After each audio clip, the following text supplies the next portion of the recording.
where to start? And I have these in different colors because if I'm working with people, this is kind of how I break it down week by week. The brown is the first week, purple is the second, etc.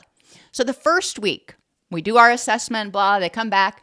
I educate them about the mind-body connection and how a nervous system that is hypersensitive or hyperreactive can be contributing to what's going on and how it got that way.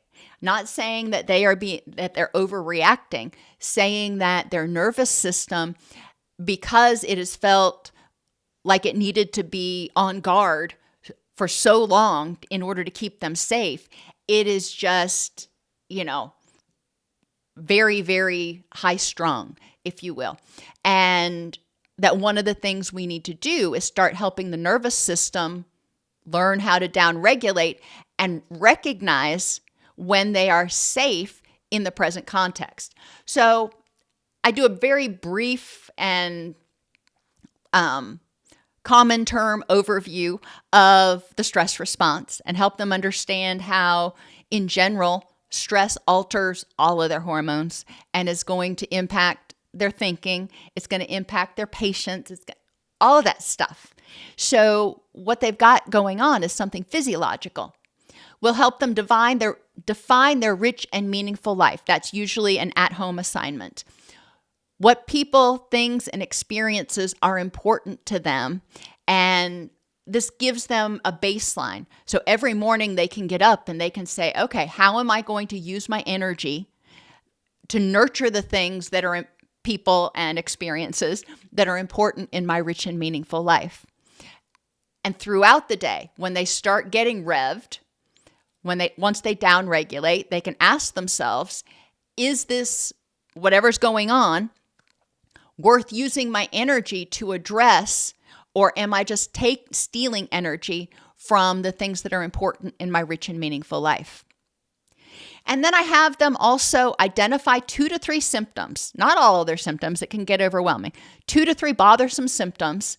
And for that week, get a baseline. How often does this occur? Like fragmented sleep. How often does it occur? How often do your crying episodes occur? Whatever they identify as their 2 or 3 most bothersome symptoms. Tell me how often and how intensely they occur for a week. That gives us somewhere to start. The next week, they're going to integrate mindfulness practices 2 to 3 times a day. And I give them worksheets so they don't have to remember what to do. They just fill in the blank. The morning, again, how am I going to use my energy today to nurture what's important in my rich and meaningful life? What stressful things do I see coming up today? And how am I going to manage those? How do I feel right now? And what do I need to have my very best day? Very concrete stuff. At lunchtime, I encourage them to look back over that morning worksheet and say, how you doing on maintaining what you hope to do? And then in the evening, they reflect mindfully on what did I hope to accomplish today? How well did I focus my energy on the things that were important to me versus things that just weren't? And is there anything I can do better tomorrow? So I encourage them to start doing those every day for the next week. And I give them a list. We also practice them in session of different grounding and downregulation skills. And I encourage them to figure out which ones work for them. Not everybody wants to do 5, 4, 3, 2, 1. So let's figure out what works for this person to help them downregulate. Week 3, we start talking about diet. Increasing colorful, fiber-rich foods and probiotics, fruits and vegetables, and yogurts and fermented foods. Obviously, checking with their doctor before making any major dietary changes. Increasing their hydration if they're not getting enough. Some people are. Some people drink plenty of water. But if they're not, increasing their hydration to help flush out the toxins. And reducing caffeine gradually So eventually they are not consuming any caffeine within 8 hours of bedtime. Colorful, fiber-rich foods and probiotics balance the gut microbiome, help reduce leaky gut, help reduce inflammation, and help get rid of free radicals in the body. So nutrition is especially helpful.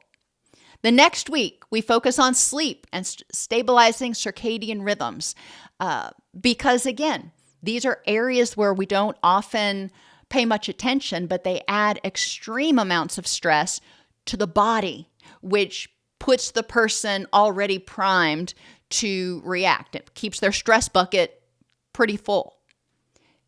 And the final week, I talk about increasing movement, not necessarily exercise. They may not have the energy or desire to do exercise right now. Increase movement, getting up and going on a gentle walk for 10 minutes after each meal, stretching, Tai Chi if they're open to it. It doesn't have to be anything intense, but starting to get some more range of motion and kind of get the blood flowing a little bit more. Eventually, hopefully working up to exercise, but small steps. The HPA axis is crucial for survival in the face of distress.